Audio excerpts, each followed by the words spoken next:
श्री कृष्ण कहते हैं, तुलसी को पानी डालते वक्त बोलें ये 3 शब्द, गरीबी हो जाएगी दूर। श्री कृष्ण कहते हैं, तुलसी को पानी डालते वक्त ये 3 शब्द, गरीबी दूर हो जाएगी। एक बार की बात है, देवी सत्यभामा ने भगवान श्री कृष्ण से तुलसी को जल देने का महत्व पूछा। तब भगवान श्री कृष्ण ने उन्हें इसका महत्व सुनाया। आगे देवी सत्यभामा कहती है, हे स्वामी, आपने मुझे तुलसी को जल देने का महत्व बता दिया है, किंतु अब मेरे मन में यह जानने की जिज्ञासा हो रही है कि तुलसी को जल कैसे देना चाहिए। तुलसी को जल देने की सर्वोत्तम विधि कौन सी है तथा तुलसी को जल देने का मंत्र कौन सा है? कृपया आप मुझे इन सभी प्रश्नों का उत्तर दें। तब भगवान श्री कृष्ण देवी सत्यभामा से कहते हैं, हे प्रिये, जिस प्रकार से मैं तुम्हें तुलसी का महत्व सुनाया है, उसी प्रकार से तुलसी को जल देते समय बोले जाने वाले मंत्र का भी बड़ा महत्व है। यह मंत्र केवल 3 शब्दों का है, किंतु इसका प्रभाव बहुत कल्याणकारी है। जो भी मनुष्य नित्य तुलसी को जल देते समय अपने मुख से केवल यह 3 शब्द बोल देता है, तो साक्षात लक्ष्मी उसके घर में प्रवेश करती है। उसकी दरिद्रता समाप्त हो जाती है। उसे धन धान्य की प्राप्ति होती है। वह मंत्र बताने से पूर्व मैं आपको तुलसी के इस मंत्र का महत्व सुनाता हूँ। इस मंत्र को सुन लेने मात्र से ही मनुष्य के समस्त पाप नष्ट हो जाते हैं और उसे 100 वर्षों तक तुलसी को जल देने का पुण्य प्राप्त होता है। इसीलिए देवी, आप इस कथा को ध्यान से पूरा जरूर सुनना। हे देवी सत्यभामा कहती है, हे प्रभु, मैं इस कथा को पूरा अवश्य सुनूंगी। आप मुझे तुलसी के मंत्र का महत्व सुनाइए। श्री कृष्ण कहते हैं, हे देवी सत्यभामा, दक्षिण में एक अत्यंत शोभेमान नगरी थी। उस नगरी में सुशर्मा नाम का एक छोटी बुद्धि का ब्राह्मण रहता था। पापिया का तो वह शिरोमणि था। उसका जन्म एक ऐसे ब्राह्मण परिवार में हुआ था जो पाप करने वाले और शास्त्र ज्ञान से शून्य थे। वह जन्म से तो ब्राह्मण था, किंतु कम से वह अत्यंत दुराचारी था। वह ना पूजा पाठ करता, ना ध्यान करता और ना ही कथा सुनता और न ही अतिथियों का आदर सत्कार करता। उसके द्वार पर आए अतिथियों को बिना दान किए ही क्रूरतापूर्वक भगा देता था। वह सदैव ही पराई स्त्रियों में आसक्त रहता था और उसे मदिरापान करने की भी आदत थी। साथ ही वह मांस भी खाया करता था। वह दिन में खेत में काम करके बेचकर जीविका चलाया करता था और रात में विचार करता था। इस प्रकार से उस ब्राह्मण ने अनेक वर्षों तक जीवन व्यतीत किया। फिर एक दिन वह शर्मा बेचने के लिए पेट इकट्ठा करने के लिए एक ऋषि की वाटिका में घूमने लगा और पत्ते तोड़ने लगा। तभी एक काल रूपधारी काले सर्प ने उसे ब्राह्मण को काट लिया और इस समय उसकी मृत्यु हो गई। उसके बाद 2 यमदूत उसे लेने के लिए उस स्थान पर प्रकट हुए और उसे उठाकर यमलोक ले जाने लगे।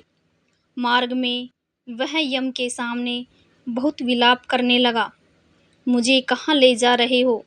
मुझे छोड़ दो, मेरे प्राण बख्श दो। किंतु यमदूत उसे यह कहते हुए ले जाने लगे, अरे दुष्ट ब्राह्मण, तेरे पाप कर्मों के कारण तुझे सांप ने काट लिया है। अब यमराज तुम्हें अवश्य घोर नरक में डाल देंगे। और यमलोक पहुँचते ही और यमराज के सामने खड़े हो जाते हैं। चिंद्रगुप्त उसे ब्राह्मण का लेखा जोखा निकालते हैं और यमराज से कहते हैं, धर्मराज, इस ब्राह्मण ने बचपन से लेकर मृत्यु तक पाप किया है। इसने कभी कोई पुण्य का काम नहीं किया। फिर धर्मराज अपने दोस्तों से कहते हैं, ब्राह्मण को उठाकर ले जाओ और इस नरक में डाल दो। फिर यम के दूत उस ब्राह्मण को लेकर नरक की भयंकर अग्नि में धकेल देते हैं। अनेक वर्षों तक नरक में सजा भुगतने के बाद उस ब्राह्मण को दूसरे जन्म में एक बैल का शरीर मिलता है। बैल का जन्म पाकर वह बोझ उठाने का काम करने लगा। उसका मालिक उस दिन रात काम करवाता था। फिर जब उसे बैल की शक्ति कम हुई तो उसके मालिक ने उसे एक लंगड़े आदमी को बेच दिया। उस लंगड़े आदमी ने उस बैल को खुद का बोझ उठाने के लिए उपयोग किया। वह उसकी पीठ पर बैठकर घूमा करता था। इस प्रकार से उस बैल ने 8 वर्ष तक उस लंगड़े आदमी का बोझ उठाया। फिर एक दिन वह लंगड़ा आदमी उस बैल की पीठ पर बैठकर किसी ऊंचे पर्वत पर जाने लगता है। उस पर्वत पर बहुत देर तक चढ़ने के कारण वह बैल बहुत थक गया। उसकी शक्ति क्षीण हो गई और कुछ समय बाद वह बैल बहुत जोर से मूर्छित होकर जमीन पर गिर पड़ा और अंतिम सांस लेने लगा।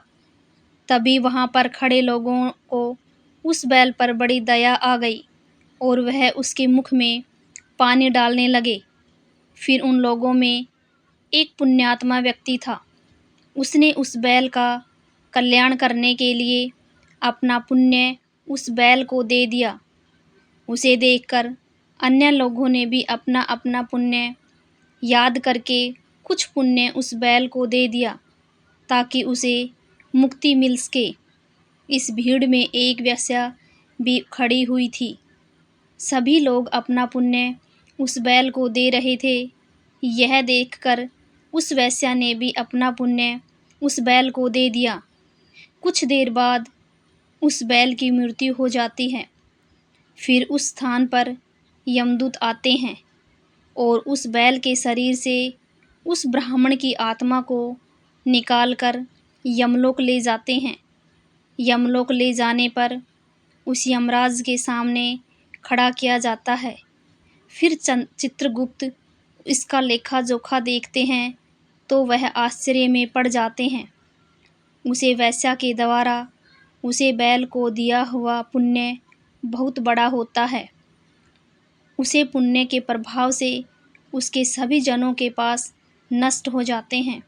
फिर यमराज उस ब्राह्मण के सभी पाप क्षमा करते हैं और कहते हैं, हे ब्राह्मण, उस वेश्या ने तुझे अपना पुण्य देकर तुझ पर बड़ा उपकार किया है। केवल उसी के पुण्य के कारण तुम्हारे सब जनों के पाप नष्ट हो गए हैं। और यमराज उसे फिर से मनुष्य जन्म प्रदान करते हैं। इस बार वह पृथ्वी पर आकर एक उत्तम ब्राह्मण कुल में जन्म लेता है। उस महापुण्य के प्रभाव से उसे इस नए जन्म में अपने पूर्व जन्म की बातें याद आने लगती हैं। जब वह ब्राह्मण बड़ा हो जाता है तो उसे याद आता है कि पिछले जन्म में जब वह बैल था तब एक वेश्या ने उसे उसका पुण्य दे दिया था। इसलिए उसके मन में उस वेश्या के बारे में जानने की इच्छा होती है और उसे महापुण्य के बारे में जानने के लिए वह वेश्या का पता लगाकर उसे ढूंढते हुए उसके नगर में चला जाता है। तो वह उसके सामने जाकर उसे बार बार प्रणाम करता है और उसे हमेशा का धन्यवाद करने लगता है। तो वह वेश्या कहती है, किस कारण आप मुझे वेश्या को धन्यवाद दे रहे हैं? मैं आपका कौन सा कार्य किया है कि आप मुझे नमस्कार कर रहे हैं? तब वह ब्राह्मण कहता है, हे माता, मैं वही बैल हूँ जिसे तुमने अपना पुण्य दे डाला था। अपने पाप कर्मों के कारण मुझे पिछले जन्म में बैल होना पड़ा था। उस पर्वत पर जब मैं मर रहा था तो तुमने मुझे अपना पुण्य दिया था।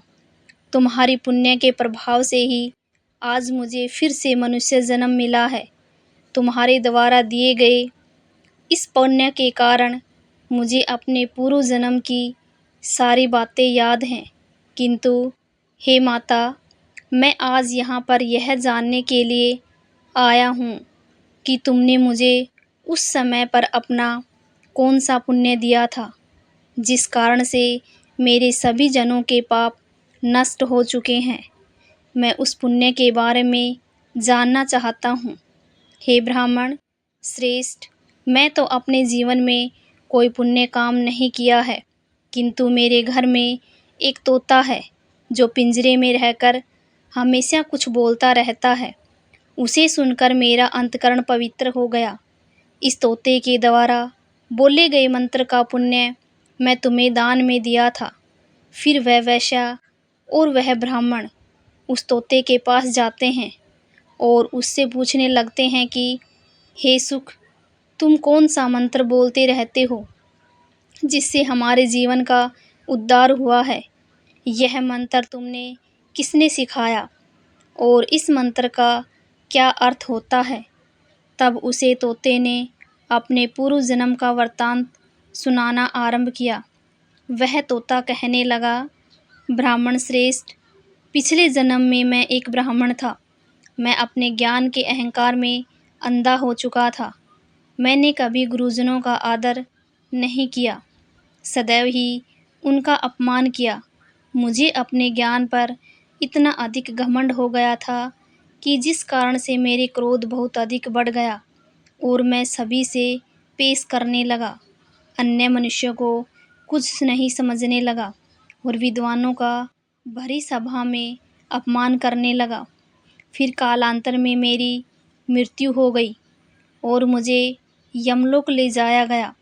पुण्यजनों और गुरुजनों का अपमान करने के कारण मुझे तोते के कुल में डाल दिया गया और मेरा जन्म एक तोते के रूप में हो गया।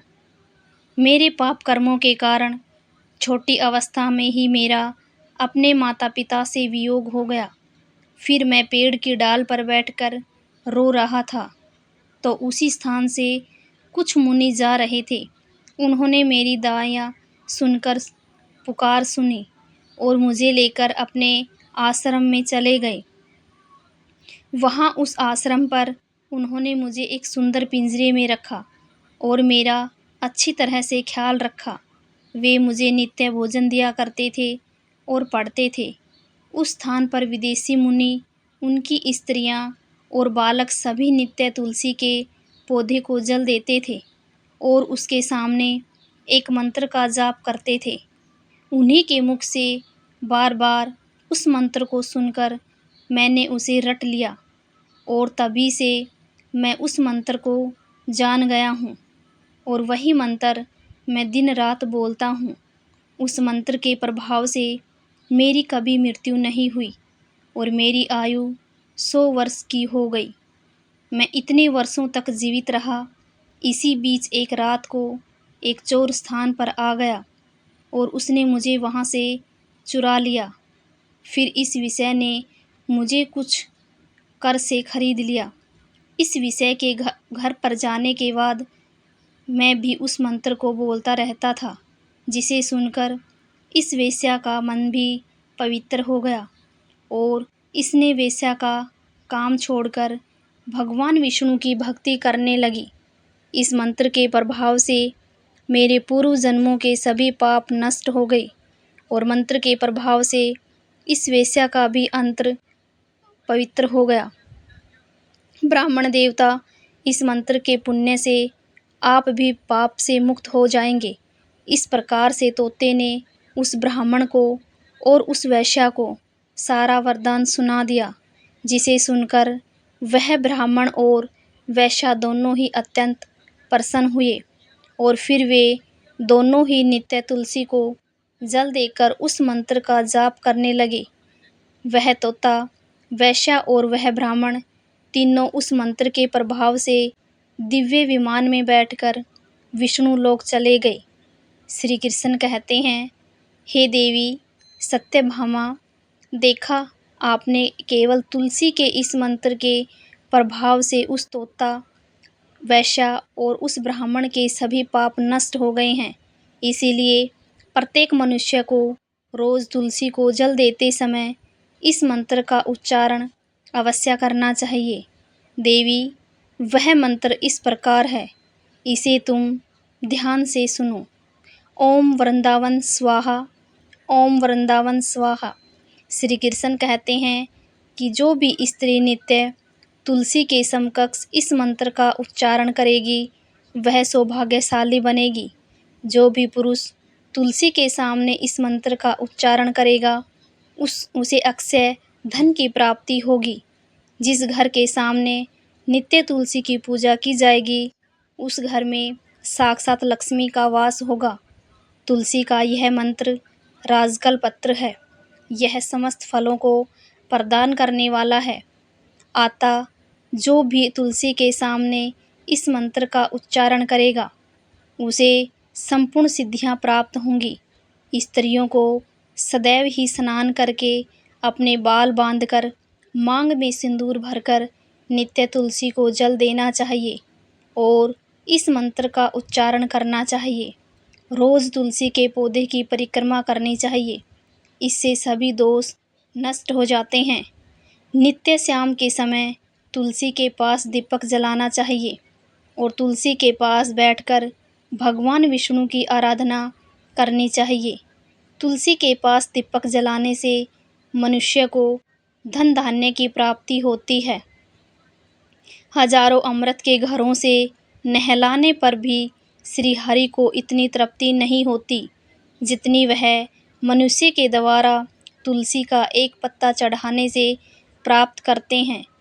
10,000 गाय के दान से मानव जो फल प्राप्त करता है वही फल तुलसी पत्र के दान से कर लेता है। जो मृत्यु के समय अपने मुख में तुलसी पत्र का जल पाता है वह संपूर्ण पापों से मुक्त होकर श्री कृष्ण के धाम चला जाता है।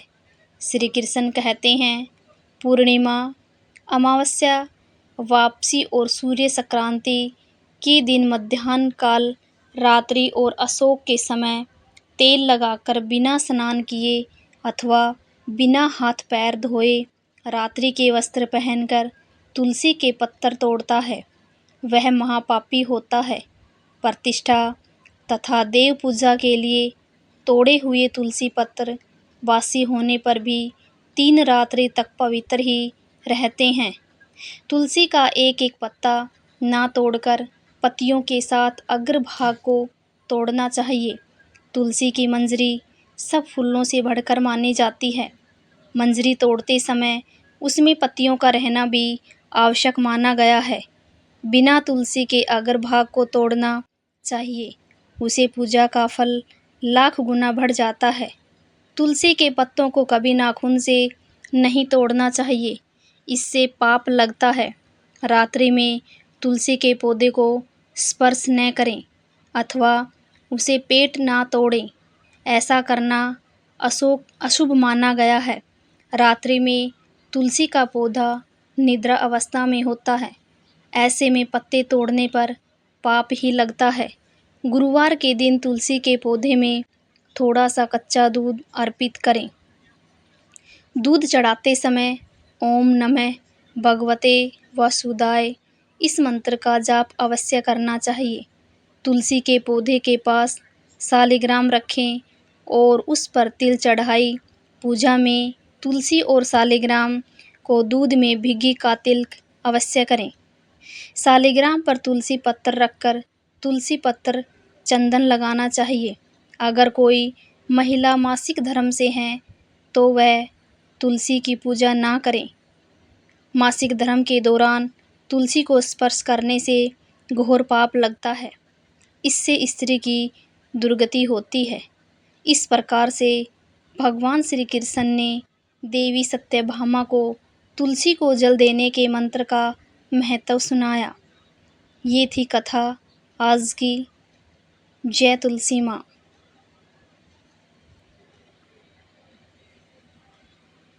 कहानी को अंत तक सुनने के लिए आप सभी का बहुत बहुत धन्यवाद। चैनल को सब्सक्राइब करें, वीडियो को लाइक करें और ज़्यादा से ज़्यादा शेयर करें।